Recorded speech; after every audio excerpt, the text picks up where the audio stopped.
Thank you very much. Prime Minister, Mr. Orban, I don't know if you remember the first time that we met each other. I'm waiting for the translation now. In that hotel in Budapest, that was in December 1989. Don't remember me the name, but I remember your meeting because, first of all, I had a meeting with SDSZ, the old Liberal Party, and then I asked you, as the leader of Fidesz, why you are not with your mother party here in the meeting room. And you explained why you did it. And it was just a few months, I remember that, before the successful participation of Fidesz in the first free elections of Hungary. By the way, at that moment you were helped by George Soros. I remember that.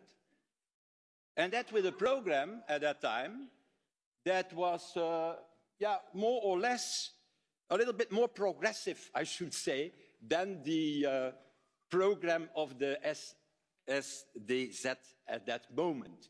I should say more social liberal, a little bit like Emmanuel Macron at that time.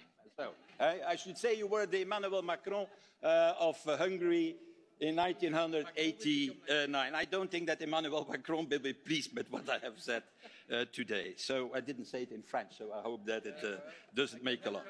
But let's be honest. A lot changed since 1990 and since 1989 when we saw each other. You changed. You dumped your democratic principles. And in a certain way, you don't, you say it openly. I want to create not a liberal democracy, but I want to go to an illiberal state. And the list is long for the moment. What you have done, harassing NGOs, chasing away critical media, building walls, your attempt also, your opinion to reinstate the death penalty in your country, even when it is not possible based on our treaties. And now you have decided to close down a university. And my request to you is, how far will you go? What is the next thing? Burning books or so? On the place before the parliament in Hungary? The so-called Lajos Kossuth Square? Is that the next thing? The books may be of Kertész. The books may be of Conrad. Of maybe the books of what is one of my most favorite writers in Hungary, Sándor Márai, because Sándor Márai also was an Hungarian cosmopolitan that you attacked for the moment. And so, when I'm looking to you, you seem proud of it. Fantastic that I can tell it all here. And what I see more and more is not a proud conservative, because in the meanwhile you have become a proud conservative. No, I see a sort of modern-day version of old communist Hungary. Economic protectionism, excessive nationalism, the search of an illiberal state. And you see enemies everywhere of the Hungarian state. You see enemies in the energy sector, you see enemies in the media, you see enemies in the NGOs, you see enemies now also in the academic world. It's like Stalin or Brezhnev are back. But now in Hungary, they had also that time of paranoia. It's not enough to have a majority in a democracy. You have to chase them. You have to go after them when they have another opinion. So, Mr. Orban, and I will conclude with that, Hungary became a member of the European Union in 2004. You have signed, and your predecessors, to the values of the Union. And all these principles, you know them very well, and even the left or the right in this House respect them. You have violated, in fact, every single of these principles now, in the different cases that have been mentioned by Mr. Timmermans.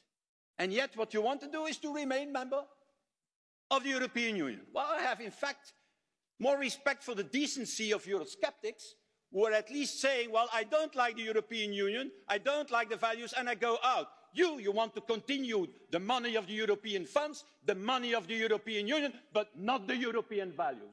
That's not for you. How you call that? Not very courageous, I should say, and certainly not in line with the politician based on principles. And so my question to you is, don't you think that it is time to make a choice again, as you made that choice when you became from a liberal Democrat, a little bit a nationalist and a conservative? Is it not the time to ask yourself in your soul how you will to be remembered in the future? Do you want to be remembered as somebody that liberated your country, Hungary, from communism, and that you did, or want you to be commemorated as an eternal enemy of our open European democratic society? That's the choice that you have to make now.